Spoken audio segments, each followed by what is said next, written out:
The garage had been mocking me for 6 months. Every time I walked past it, I could feel the weight of accumulated procrastination pressing against the door like a physical force. Jenna had mentioned it 3 times in the past month alone. "Preston, we really need to clean out that garage."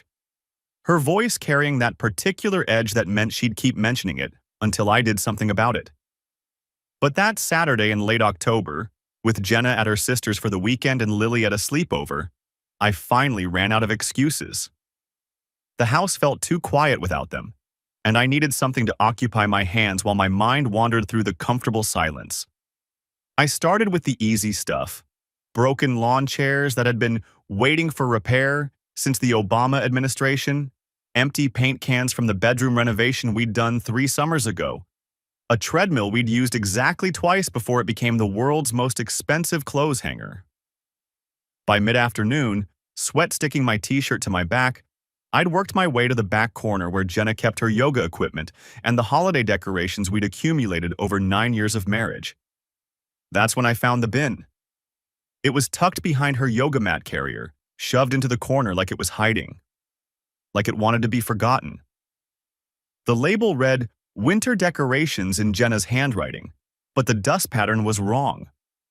Everything else back here had a thick layer of gray fuzz, the kind that accumulates when things sit undisturbed for years. This bin had been moved recently, within the past few weeks, maybe days.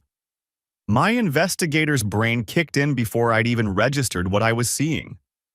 12 years of fraud detection for an insurance company teaches you to notice discrepancies, the small details that don't quite fit the pattern. I popped the lid expecting tangled Christmas lights. Instead, I found a gray Nike t-shirt, size large. I wear medium, a silver cufflink with a D engraved on it, catching the light from the garage window and throwing tiny rainbows across the concrete floor. A half-empty bottle of cologne, Armani Code, according to the label. I'd never owned a bottle of Armani anything in my life. Beneath these items, a leather travel kit containing a razor, shaving cream, and a toothbrush that definitely wasn't mine. My stomach dropped through the concrete floor. I knew exactly who these belonged to. Derek Whitfield, the friendly software consultant who'd lived next door for 2 years. The guy who'd helped me fix my lawnmower last spring and always waved when he was getting his mail.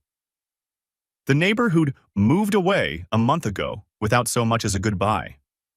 His house still sat empty, a weathered for sale sign tilting in the overgrown yard. I held the cufflink up to the light filtering through the dusty garage window. The engraving was professional, expensive. Derek didn't move. So where the hell was he? 8 years in Army intelligence teaches you a few things: how to read a room, how to spot a lie, and most importantly, how to keep your mouth shut when every instinct screams at you to start asking questions. I photographed everything in that bin. Every angle, every item, the position of the bin itself relative to the other storage containers. Then I put it all back exactly as I'd found it and spent the next 2 hours finishing the garage like nothing had happened.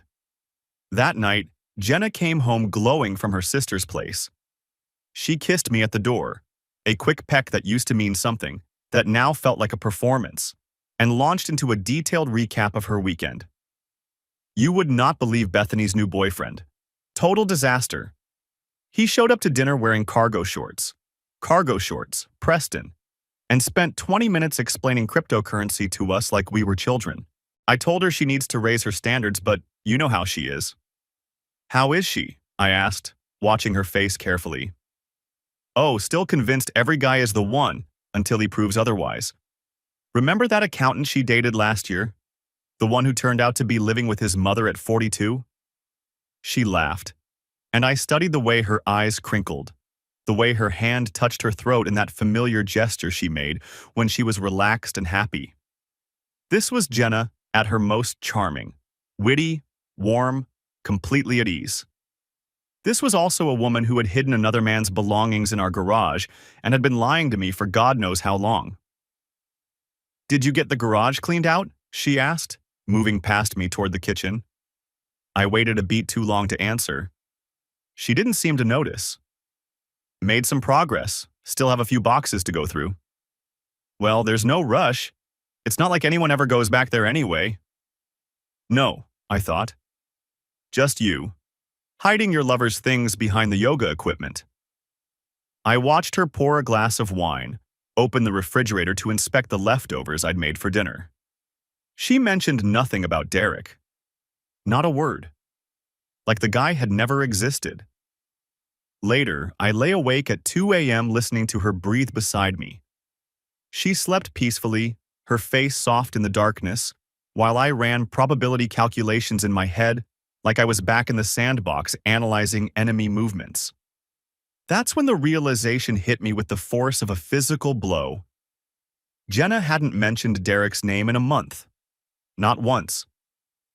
We used to talk about him casually. Derek's trimming his hedges again. Or, Derek said the HOA is raising fees. Or, Derek offered to help you with the lawnmower. Neighbor talk. The kind of idle chatter that fills married life. But for the past 4 weeks, it was like he'd been surgically removed from her vocabulary. The next morning, I waited until she was in the shower before checking her phone. She'd left it on the kitchen counter, trusting as always. Why wouldn't she trust me? I was her husband. The text messages went back 6 weeks. No further. Her storage history showed a complete wipe from 6 weeks ago. People don't delete their entire message history unless they're hiding something worth hiding. I put the phone back exactly where I'd found it. 3 days later, I drove past Derek's house on my way home from work. The mail was piling up in the box, spilling onto the ground. The lawn had gone from overgrown to abandoned property territory. The for sale sign had been there so long it was starting to fade. Nobody was showing this house. Nobody was even pretending to. I called the real estate agent listed on the sign the next day, identifying myself as a potential buyer. Woman named Patricia something, perky voice, desperate to make a sale in what had apparently been a slow quarter. The Whitfield property? Oh, that's a wonderful home. 4 bedrooms, updated kitchen, gorgeous hardwood floors throughout. The backyard has a beautiful patio, perfect for entertaining. Are you looking to schedule a viewing? Actually, I was hoping to learn more about the seller's situation first. Is he motivated? Any flexibility on the price? Patricia's voice took on a practiced, confidential tone, the kind real estate agents use when they think they're about to close a deal. Well, between you and me, the owner listed this property significantly under market value, at least $40,000 under comparable homes in the neighborhood. He's very motivated, needs to sell quickly. Some kind of international work relocation, from what I understand. International? Where to? I'm not certain of the specifics. Somewhere in Europe, I believe. Or maybe Asia. The communications have been somewhat vague. Have you met him, Mr. Whitfield? A pause. Longer than it should have been. Well, no. All our communication has been via email. He handled everything digitally, signed the listing agreement through DocuSign, provided photos of the property himself. Very modern approach, honestly. Some sellers prefer it that way. Do you have a forwarding address for him, in case there are questions during the sale process? I'm afraid not. He mentioned moving overseas, but no specific location. His instructions were to deposit the proceeds into a designated account once the sale closes. Is that going to be a problem? I told her I'd call back to schedule a viewing and hung up. A man doesn't list his house significantly under market value and vanish without a forwarding address unless he's running from something. Or unless someone's running him. That night, I sat in my home office with a legal pad, mapping out everything I knew. The affair, probable based on the evidence. Derek's sudden disappearance, confirmed by the real estate situation. Jenna's behavior, consistent with someone hiding something. The question that kept circling back was simple. Where was Derek Whitfield? And the question that followed it was worse. What did my wife know about his disappearance? Breaking into Derek's house wasn't difficult. 2 decades of government service, 8 years Army intelligence, 12 years as a senior investigator for an insurance firm specializing in fraud gives you a particular set of skills. The kind of skills you hope you'll never need to use in your personal life. The kind of skills that make you dangerous when your back is against the wall. I went in at 2 a.m. on a Tuesday when the neighbors were least likely to notice anything suspicious. The back door had a simple quick-set deadbolt that surrendered in under 30 seconds. I'd brought a tension wrench and a hook pick, the tools of the trade for anyone who'd ever needed to access places they weren't supposed to be. The house smelled like dust and neglect. Furniture covered in cloth sheets, like someone had prepared for a long absence but left in a hurry. The kind of preparation you make when you're planning to be gone for months, not the kind you make when you're leaving forever. I moved through the house systematically, room by room. The living room was staged like a furniture showroom. Nothing personal, no photographs, no indication anyone had actually lived here. The kitchen told a different story. The refrigerator had been emptied but not cleaned. A half-dried puddle of something that used to be orange juice sat at the bottom of the vegetable drawer, and the freezer still had frost buildup around a forgotten bag of peas. The bedroom was where things got interesting. In the closet, behind a row of suits that probably cost more than my car, I found a wall safe. Professional installation, recessed into the wall behind a false panel that swung open on concealed hinges. The door hung open. Empty. But the dust patterns told a story. This safe had been opened recently, within the past few weeks, and whatever had been inside was gone. Someone had come back for whatever Derek was hiding. The question was whether Derek had come back himself, or whether someone else had known the combination. The trash had been mostly emptied, but I found a torn receipt caught behind the bathroom wastebasket. Secure Space Storage, a facility on the other side of town. Dated 5 weeks ago. Unit 247. I photographed the receipt, the safe, the general state of the house. Then, on my way out, I checked Derek's desk drawers. In the bottom one, buried under old copies of Wired magazine and a collection of takeout menus, I found a burner phone. The kind you buy at a convenience store with cash. Battery dead, no charger in sight. I took it. It took me 3 different stores to find a compatible charger. Radio Shack was long dead, and apparently the phone was old enough that most modern cables didn't fit. Finally, a clerk at a discount electronics store in a strip mall found something that worked. When the phone finally powered on in my car, parked in the back corner of a grocery store lot, as anonymous as I could manage, my hands were steady. 8 years of deployment will do that to you. You learn to suppress the physiological stress responses that make lesser men shake. You learn to observe, analyze, and act without letting emotion cloud your judgment. The phone contained exactly 1 contact. J. The text history was extensive. I scrolled through it slowly, each message landing like a blow to the chest I refused to acknowledge. I can't stop thinking about last night.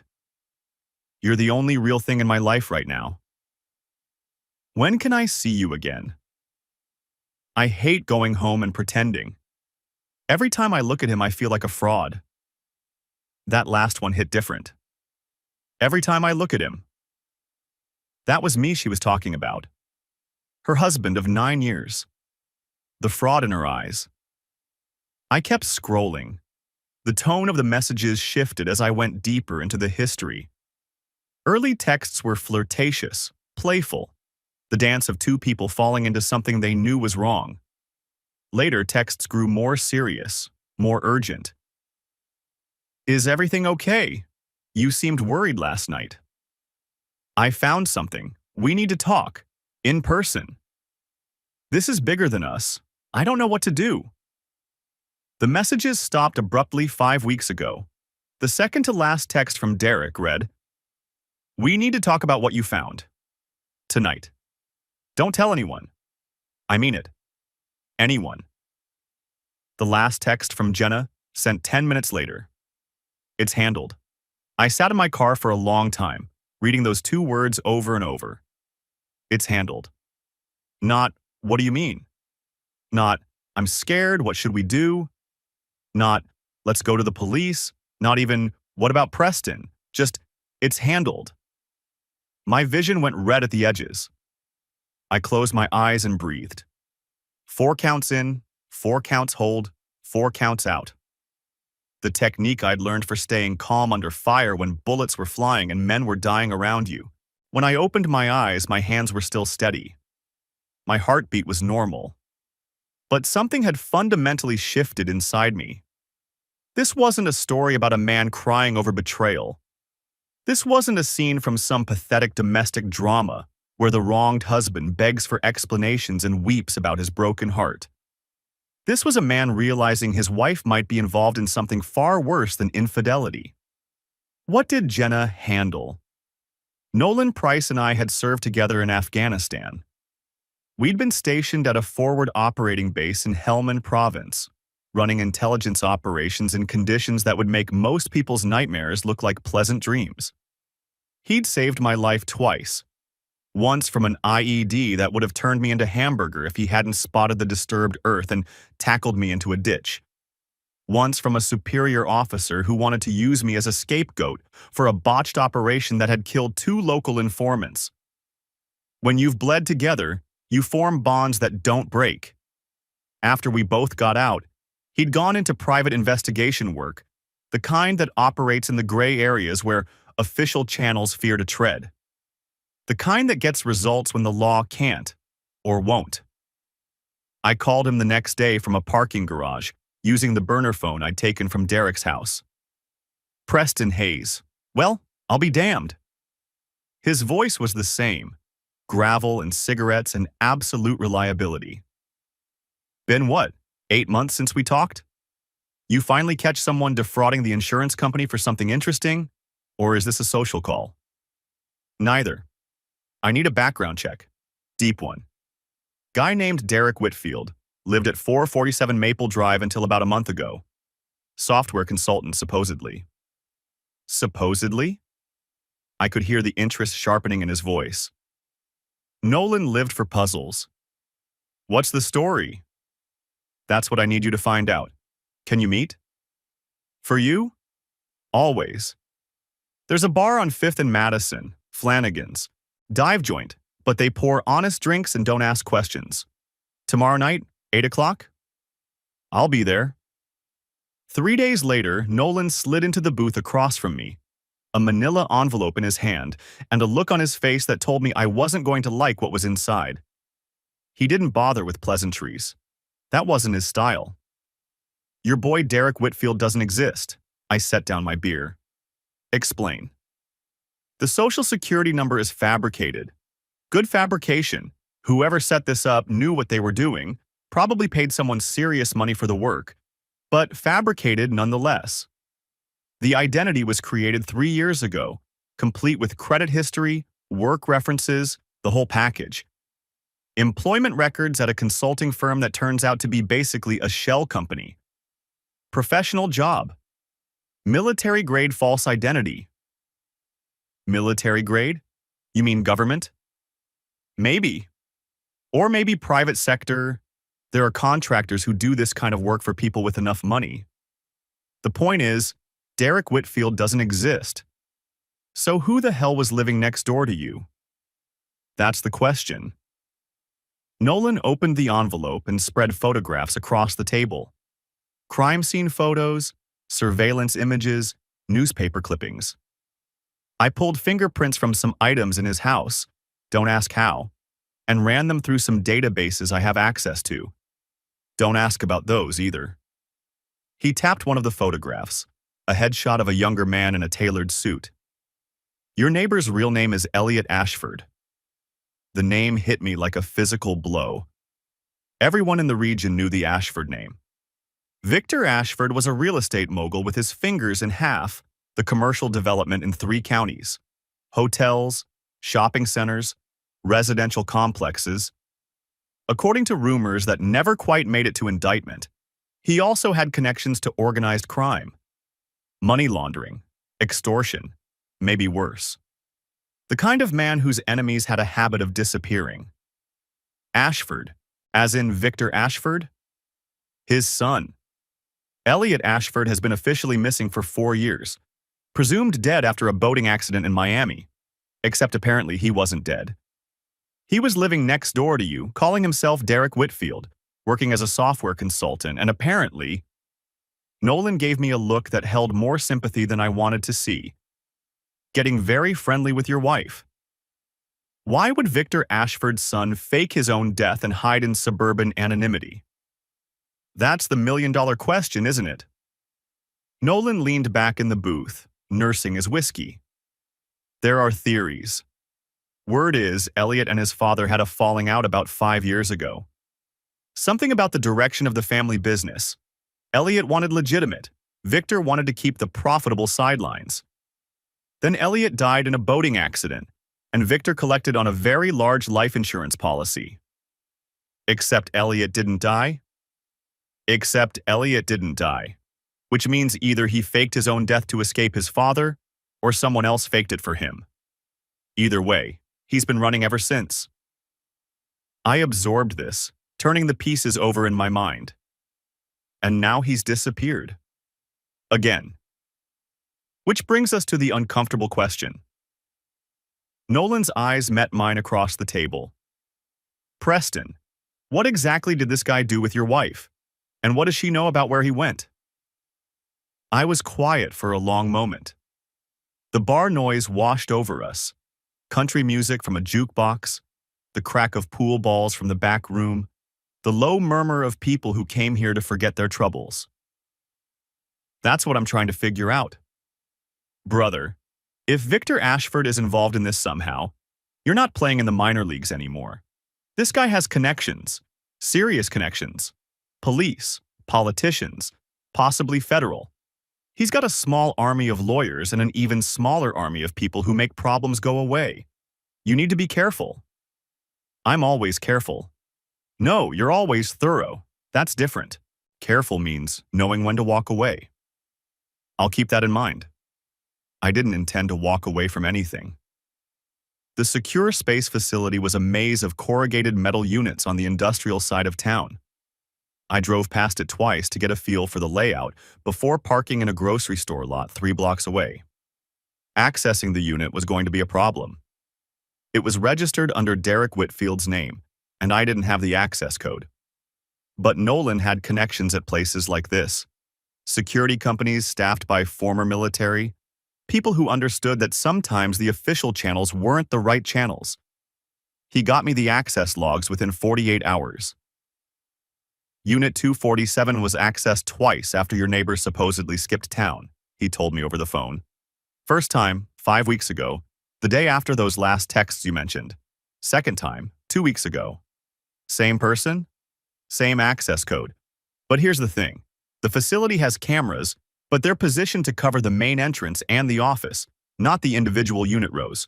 Whoever's been visiting knows the blind spots. I staked out the facility for 3 nights. On the 3rd night, just before 11 p.m., a familiar silver Lexus pulled into the lot. Jenna's car. I watched through binoculars as my wife, the mother of my daughter, the woman I'd built a life with, entered the facility, walked directly to a unit in the back row, and disappeared inside. 22 minutes later, she emerged carrying a small duffel bag. She didn't go home. Instead, she drove downtown to the Ashford Hotel, Victor Ashford's flagship property, and entered through a service entrance like she'd done it 100 times before. I sat in my car for a long time after that, thinking, Jenna wasn't just hiding evidence of an affair. She was actively involved in something ongoing, something that connected her to the Ashford family. The next week was an exercise in controlled patience. I told Jenna I was swamped with a major fraud case at work. Long hours, lots of travel. She seemed relieved. That told me everything I needed to know about the state of our marriage. I installed cameras in our home, hidden in smoke detectors, behind books on shelves, places she'd never think to look. Legal in our state since I owned the property.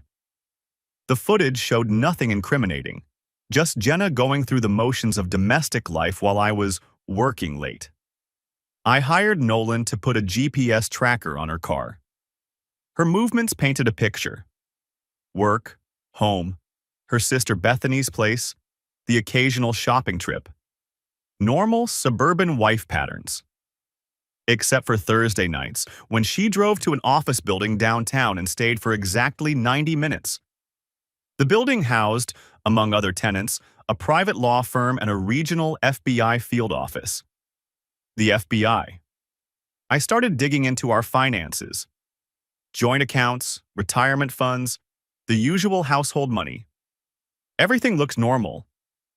But when I requested statements from all the banks where we held accounts, I discovered something she'd never mentioned.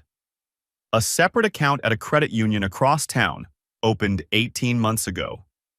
Current balance, $47,000. 18 months. The timeline clicked into place. That was around when she'd started getting distant. I'd attributed it to work stress. Now I knew better. I took Lily to my mother's house for what I told her was Grandma Week. She was thrilled. Grandma let her stay up late and eat ice cream for breakfast. I kissed her goodbye at the door, and she asked why Daddy looked so serious. Big work project, sweetheart. I'll call you every night. I watched her run into my mother's arms, golden hair bouncing, 7 years of pure joy and innocence. Whatever happened next, whatever ugly truths I uncovered, I would protect her from all of it. Bethany lived in a townhouse on the east side of town, the kind of place that looked upscale until you noticed the thin walls and builder-grade fixtures. She opened the door on the second knock, and her face went through a rapid sequence of emotions when she saw me. Surprise, confusion, and something that looked a lot like fear. "Preston, is everything okay? Is Jenna? Jenna's fine. Can I come in?" She stepped aside reluctantly. Her townhouse was decorated in what I'd call recently divorced woman trying to start over. Too many throw pillows, motivational quotes on the walls, a wine rack that saw heavy use based on the collection of empties in the recycling bin visible through the kitchen doorway. I declined her offer of coffee or wine and sat down in an armchair across from the couch.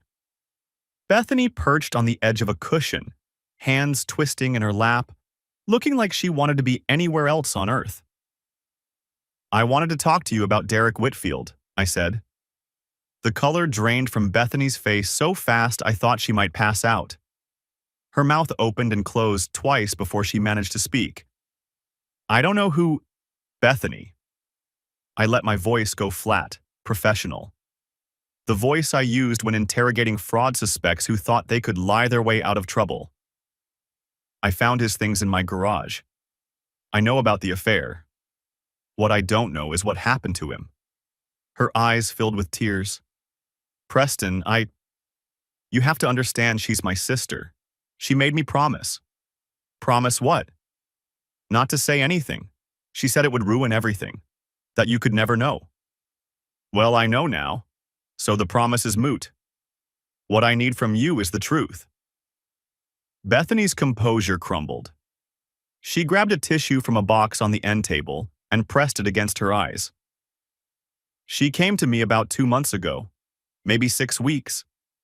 She was a mess, crying, shaking, the whole thing. I'd never seen her like that. She told me she'd been seeing someone, a neighbor. She said it just happened, that she never meant for it to go so far." "Derek." "Yes, Derek." She said the name like it burned her mouth. "She told me she was going to end it, that it had gotten too complicated. She said he was becoming dangerous." "Dangerous how?" "I don't know specifics. She wouldn't tell me. Just that she'd found out something about him, something that scared her. Something that made her realize she was in way over her head." "And she ended the affair?" "She said she handled it. She kept using that word. Handled. She said Derek was gone, that he wasn't coming back, and that you could never find out about any of it." There it was again. That word. Handled. "Bethany, look at me." I waited until her red-rimmed eyes met mine. "Do you think Jenna did something to Derek?" Her face crumpled completely. A sob escaped her chest. I don't know. God help me, Preston, I don't know. She's different now. Harder. Colder. I barely recognize her sometimes, but she's my sister and I couldn't ask. I didn't want to know. Some part of me was afraid of what the answer might be. What about the last few weeks? Has she said anything else? Mentioned Derek at all? Bethany shook her head. She acts like he never existed. Like the whole thing was a bad dream she's trying to forget. But she's not sleeping well. I can tell when I talk to her. And she jumps at loud noises. Whatever happened, Preston, whatever she did or didn't do, it's eating her alive. I stood up. There was nothing more to get from Bethany. She'd told me everything she knew, and what she didn't know wasn't going to help me. If she contacts you about this conversation, I need you to tell me. Immediately. Can you do that? Bethany nodded, tears still streaming down her face. I'm sorry, Preston. I'm so sorry. I should have told you sooner. I let myself out without responding. Apologies weren't going to fix anything. The black SUV started appearing 3 days later. It would park down the street from my house, engine idling, windows tinted too dark to see inside.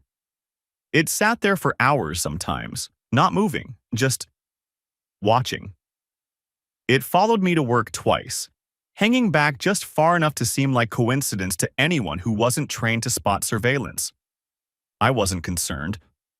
Not about the SUV itself. I was a trained investigator who'd spent years in military intelligence.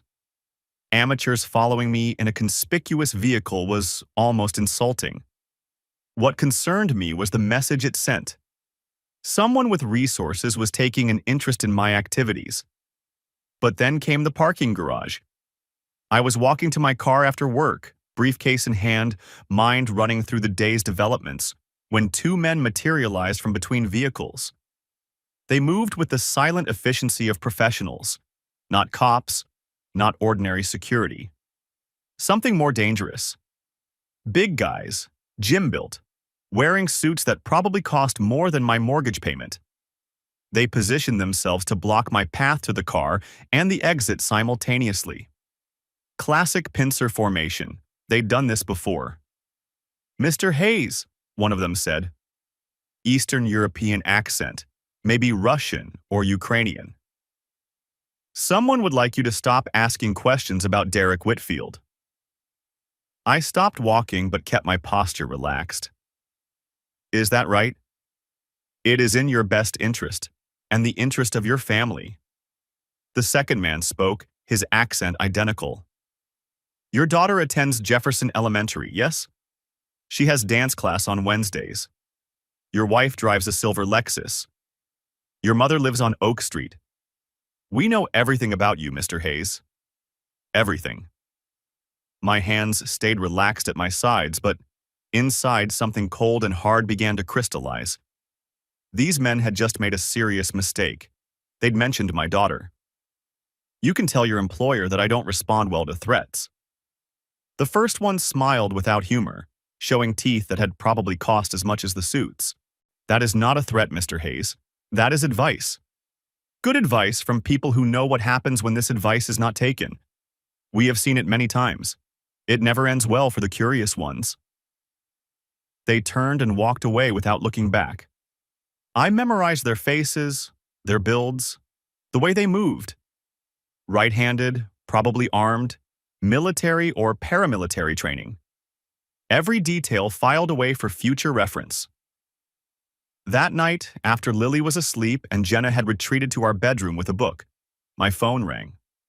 Unknown number. I stepped out onto the back patio before answering. Mr. Hayes. The voice was cultured, controlled. The voice of old money and older power. The kind of voice that was used to being obeyed. My name is Victor Ashford. I believe we have something to discuss. I kept my voice neutral. I'm listening. My son was living next door to you under an assumed name. I'm sure you figured that out by now.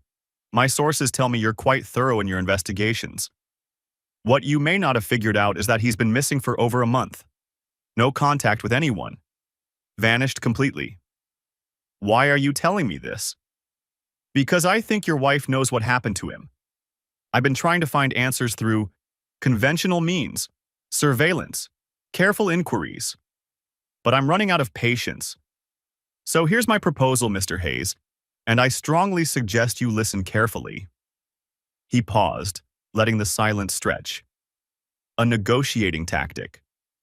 I waited him out. You help me find out where my son is, or I find out myself. And I'm not as delicate in my methods as you might be. I don't have the constraints you operate under. No HR department, no legal compliance, no rules of evidence, just results. Is that a threat, Mr. Ashford? It's a statement of fact. You have a beautiful daughter. 7 years old, correct? Lily? Blonde hair, blue eyes, takes after her mother.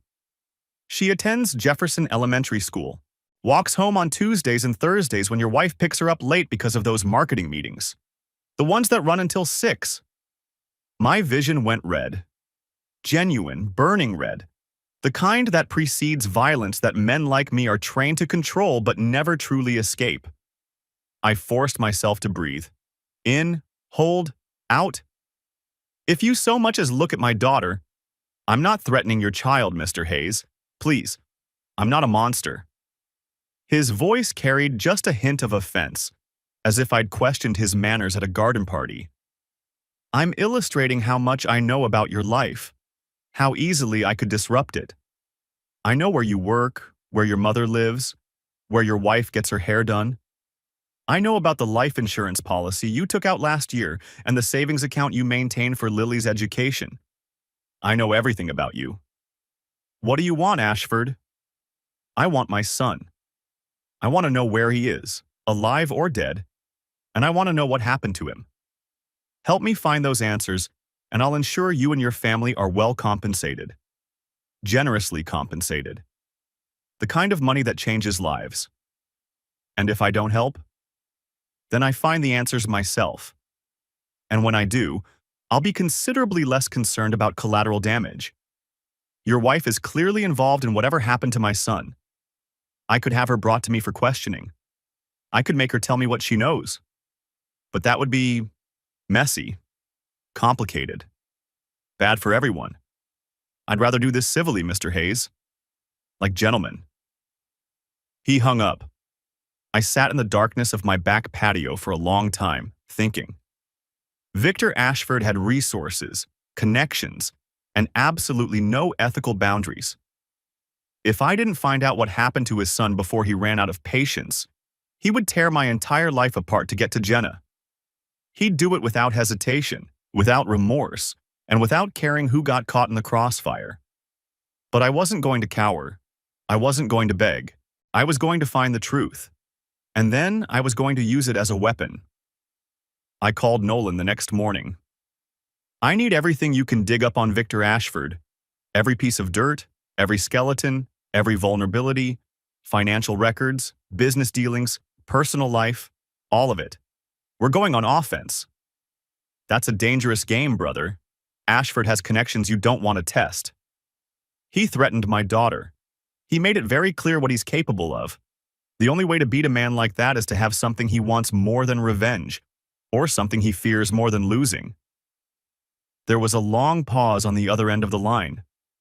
Then Nolan laughed, a dry sound without much humor in it. All right, let's go to war. 3 days later, Nolan picked the lock on Derek's storage unit while I kept watch.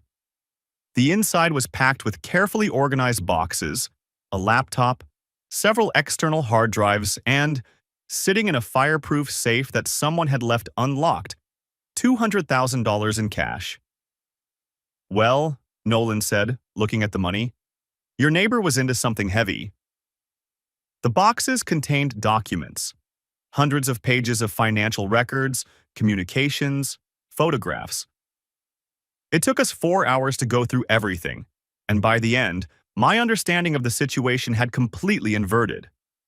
Derek, Elliot, had been building a case against his father for years. The documents detailed financial crimes, bribery of public officials, and, most damning, 2 manslaughter cases that had been buried through payoffs and witness intimidation. Victor Ashford had killed people, or had them killed, and his own son had been gathering evidence to bring him down. Hidden among the papers was a letter from the Department of Justice. Elliot Ashford had been offered immunity in exchange for his testimony. He was working with the FBI. And then I found the photographs. Derek and Jenna together, which I expected. Intimate moments caught on camera, probably by Derek himself for insurance purposes, but there were other photos too. Jenna meeting with a man in a suit outside a coffee shop. Jenna handing the same man a folder of documents. The man's face was visible in several shots. Sharp features, military bearing, the look of someone used to handling sensitive information. I photographed everything. The documents, the photos, the cash. Then Nolan and I put it all back exactly as we'd found it. "What now?" Nolan asked. "Now I find out who the man in the suit is, and what my wife has been giving him." The man's name was Thomas Webb. Special Agent Thomas Webb, FBI, assigned to the Organized Crime Task Force that had been investigating Victor Ashford for the past 5 years. This changed everything. My wife wasn't just having an affair. She wasn't just hiding evidence. She was somehow involved in a federal investigation, either as a witness, an informant, or something else entirely. The question was, which side was she on? I gave Jenna 3 more days of normalcy while I built my case. Compiled the evidence, created timelines, documented every inconsistency in her story. When I was ready, I waited until a Thursday evening, one of her FBI nights, and confronted her the moment she walked through the door.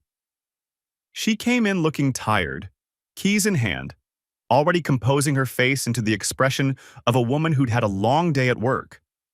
Then she saw me sitting in the living room with the lights dim and the burner phone sitting on the coffee table in front of me.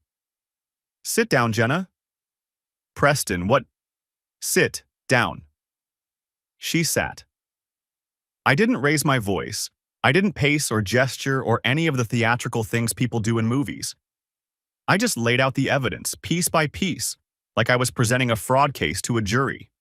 The t-shirt, the cufflink, the cologne, the burner phone and its messages, her deleted text history, her visits to the storage unit, her meetings with Agent Webb, the timeline of Derek's disappearance, every lie she'd told, every truth she'd concealed, documented, and displayed. By the time I finished, she was crying. But I noticed she wasn't apologizing for the affair. She was crying about something else. "I need you to tell me everything," I said. "The truth this time. All of it." And she did. She'd met Derek at a neighborhood barbecue 2 years ago. The attraction had been immediate, the affair starting within months. She knew it was wrong, she said. She kept using that word, wrong, like it was some kind of intellectual concept rather than a betrayal that had shattered our family. But she couldn't stop. Then, 6 months ago, she'd found something in Derek's house. A passport hidden in a drawer, with his photograph but a different name. Elliot Ashford. She'd confronted him, threatened to leave, threatened to tell me. He'd begged her to keep his secret. Explained about his father, the crimes, the fake death, the FBI. He told her that if Victor ever found him, he'd be killed. Jenna, terrified and in over her head, had agreed to stay silent. But Derek wanted more than silence. His company had done consulting work for Jenna's pharmaceutical firm. He'd discovered that her company was implicated in a bribery scheme involving Victor Ashford's associates. Bribes to doctors, kickbacks to hospital administrators, the kind of corporate corruption that carried serious federal charges. He wanted Jenna to help him get documents, internal communications, financial records, anything that could strengthen the case against his father. The FBI had approached her separately, through Derek. Agent Webb had explained that she could either cooperate voluntarily or face potential charges herself. She'd chosen to cooperate. "I was going to tell you," she said, tears and mascara streaming down her face. I was going to tell you everything once it was over. Once Derek testified and his father was in prison and we could... You were going to tell me my wife was sleeping with another man while also serving as a federal informant? That you brought a crime family's attention to our home? To our daughter? I was trying to protect you. Both of you. If you didn't know anything, you couldn't be implicated. Where is Derek, Jenna? She went very still. What? He disappeared 5 weeks ago. The night after he sent you that text about what you found. You replied, "It's handled." So I'm asking you, what did you handle? Where is he? I don't know. The words came out as a wail. He was supposed to meet with Agent Webb that night. Some kind of final debrief before the extraction. He never showed up. His car was found abandoned at a state park 3 days later. The FBI thinks... They think his father's people got to him somehow. But they don't have proof. And you've been doing what? Going to the storage unit? Meeting with Webb? Trying to figure out what happened. Trying to find out if he's alive or dead. Agent Webb thinks there's a leak in the FBI. Someone feeding information to Victor Ashford. They're investigating internally, but it's slow. And meanwhile, I'm trapped, Preston. I don't know what to do. I looked at my wife for a long moment. This woman I'd built a life with, made a child with, trusted. Here's what's going to happen, I said, my voice flat. You're going to tell me everything you know about this investigation. Every document you've provided, every conversation you've had with Agent Webb, every detail about Derek's plans and movements. You're going to cooperate with me the way you cooperated with the FBI, completely and without holding anything back. And then what? And then I'm going to find out what happened to Derek, because Victor Ashford gave me a deadline, and if I don't have answers before he runs out of patience, he's going to come after all of us, including Lily. Jenna's face went white. Lily? He threatened Lily? He made it clear he knows everything about our lives. So right now, finding Derek is the priority. After that, I stood up. After that, you and I are going to have a very different conversation. One where I explain exactly what's going to happen to our marriage. Preston, don't apologize, don't explain, don't beg. You made choices every single day for 2 years. Choices to lie to me, to betray me, to put our family at risk. There's no undoing that. There's only what comes next. I walked out of the room and didn't look back. The next 3 weeks were a masterclass in compartmentalization. During the day, I worked with Jenna to compile everything she knew about Derek's movements and the FBI investigation. During the nights, I worked with Nolan on our own parallel investigation. The security footage from the gas station was the first real break. Nolan had contacts who could access traffic cameras and private surveillance systems throughout the state. 50 miles from the state park where Derek's car was abandoned, a gas station camera had captured his vehicle, with a woman driving. The image quality was grainy, but one detail was unmistakable. The driver was wearing a distinctive red leather jacket.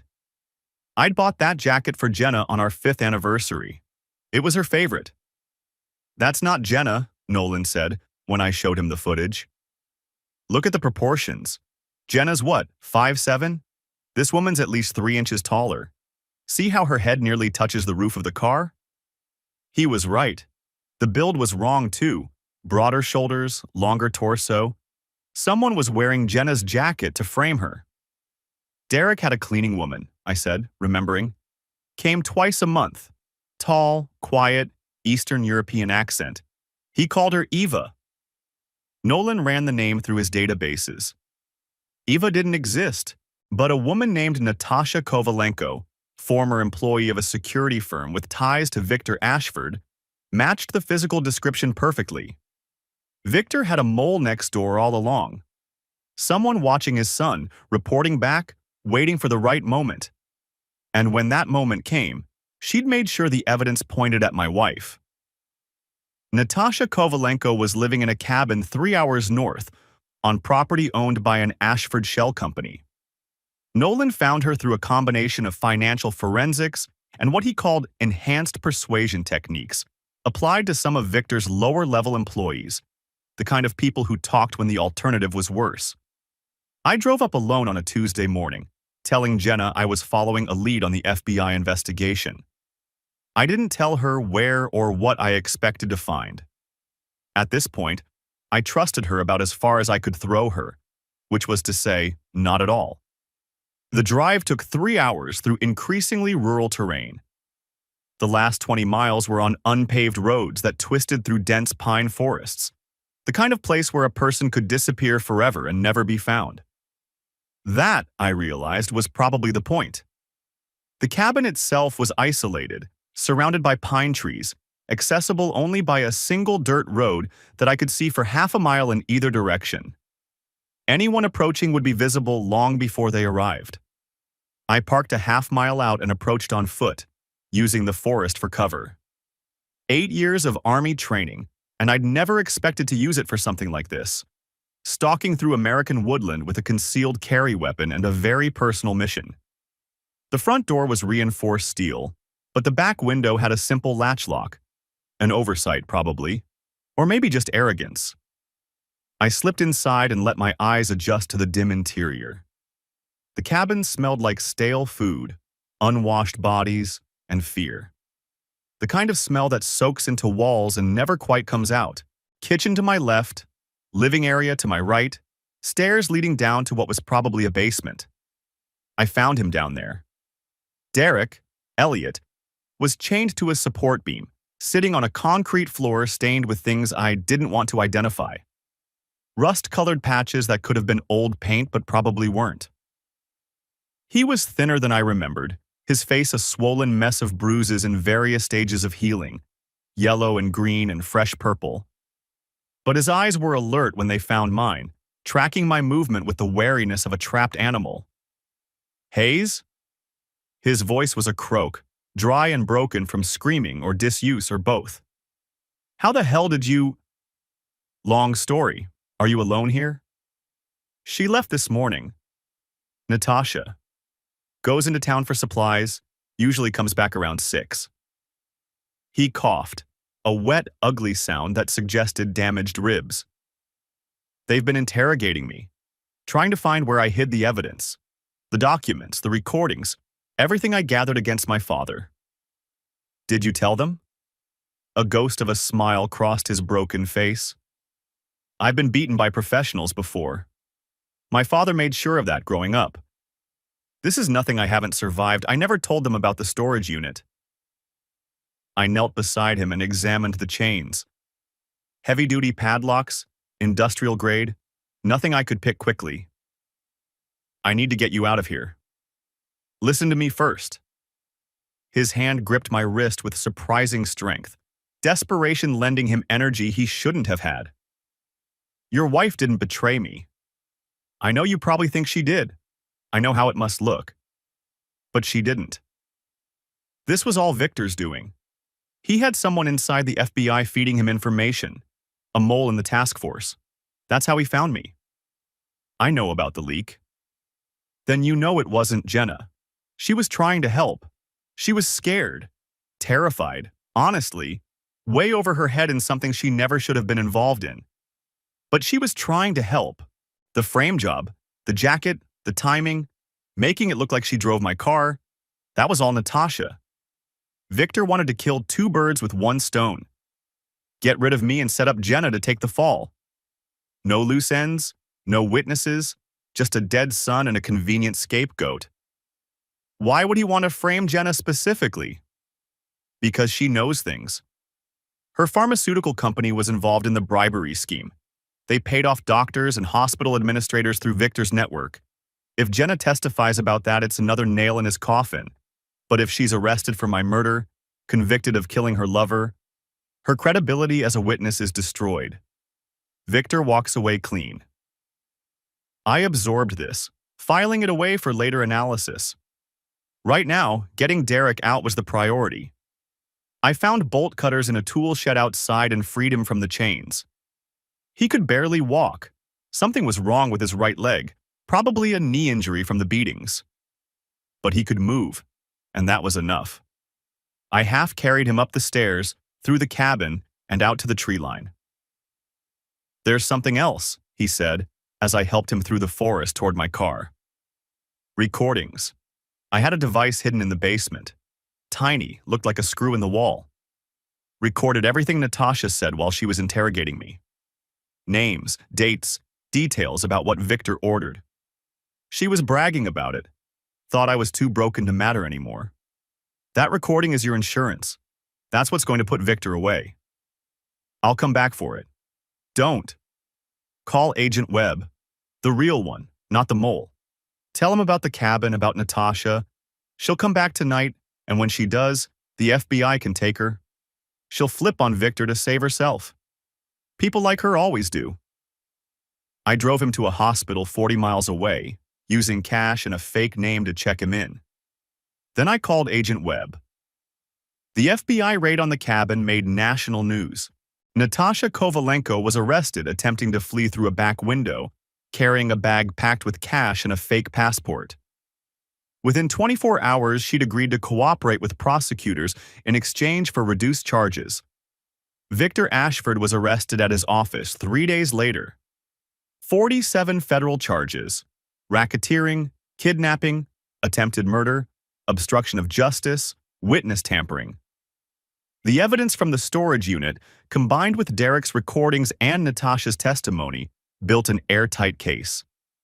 I watched the news coverage from my mother's living room, Lily asleep in the guest room down the hall. Victor Ashford being led away in handcuffs, his expensive suit wrinkled, his face a mask of barely controlled rage. Justice, I thought. But not my justice. That was still coming. I began divorce proceedings the following week. The paperwork was straightforward. Irreconcilable differences, no-fault dissolution. My lawyer, a former Army JAG officer who understood the concept of strategic warfare, knew the full story and helped me position everything for maximum advantage. Jenna didn't fight it. I think part of her was relieved. The last month had stripped away every pretense, every carefully constructed fiction about who we were and what our marriage meant. There was nothing left to fight for.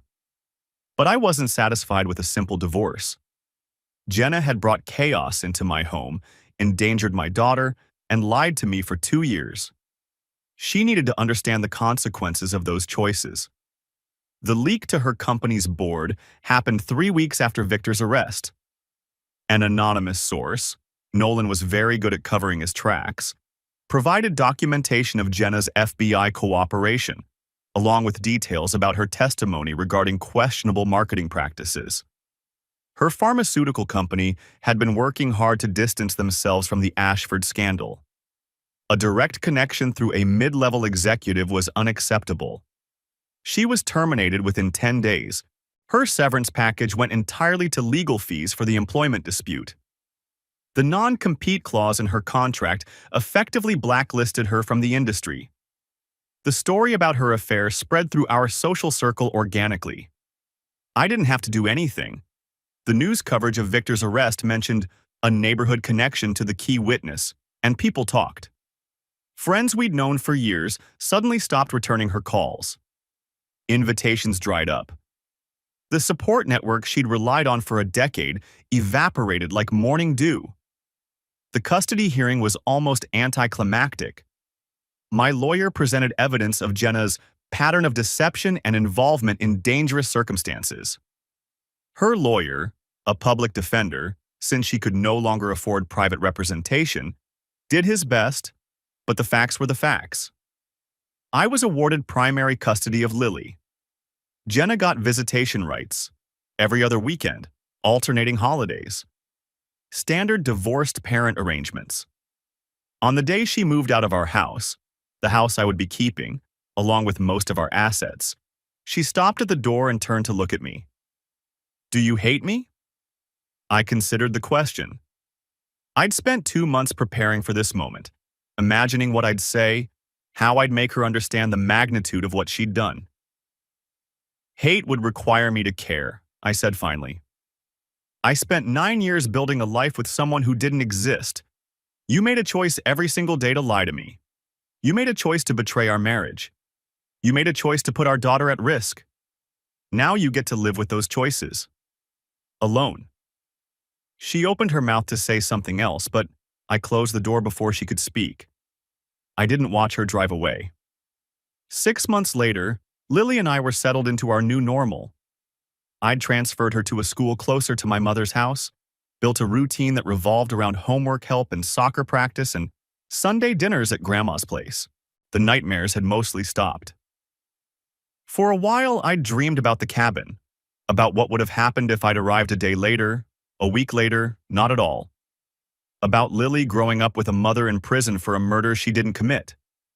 About Victor Ashford getting away with everything. I'd started seeing a therapist, a former military psychologist who understood the specific brand of trauma that comes with discovering your entire life was built on lies. Progress was slow, but it was progress. Derek, Elliot, had gone into witness protection after testifying at his father's trial. He'd be someone else now, somewhere else, building a new identity for the third time.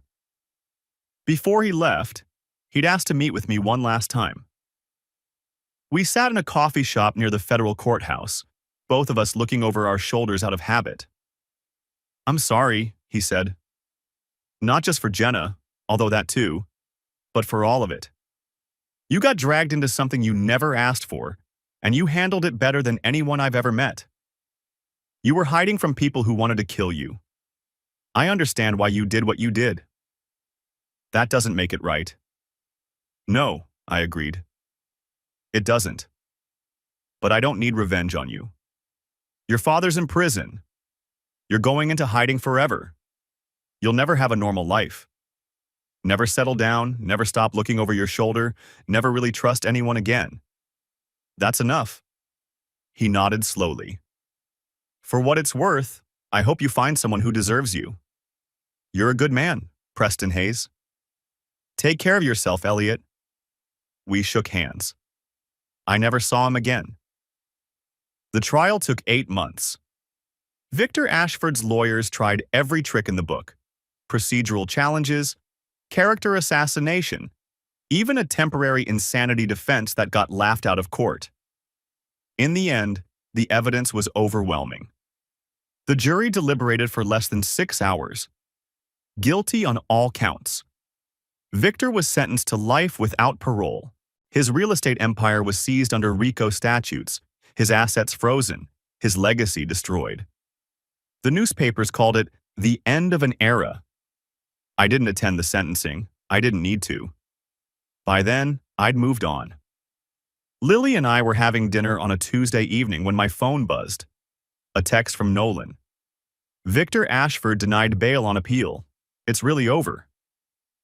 I looked at the message for a long moment, then turned off my phone and set it aside. "Dad?"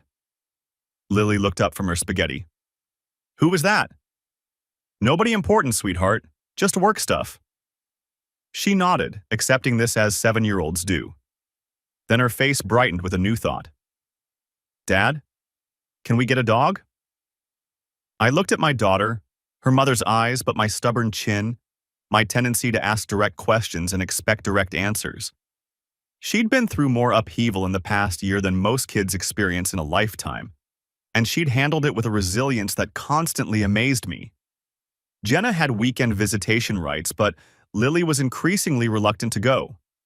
She never said anything negative about her mother. Kids that age are loyal in ways they don't even understand. But she always seemed relieved when Sunday evening came and she was back home with me. This was home now. This small house with a yard that needed work and the kitchen that was too cramped for serious cooking. This life we were building together, just the two of us. "Yeah," I said, surprising myself with the smile that spread across my face. "Yeah, I think we can do that." Lily's answering grin was bright enough to light up the room. She launched into an immediate campaign for a golden retriever. She'd been researching breeds apparently, keeping this request in reserve until she sensed I was ready to hear it. I let her talk, nodding along, making mental notes about puppy training and veterinarian recommendations. Outside the window, the sun was setting over our quiet neighborhood, painting the sky in shades of orange and gold. It wasn't the life I'd planned, but it was the life I had. And for the first time in a very long time, that felt like enough.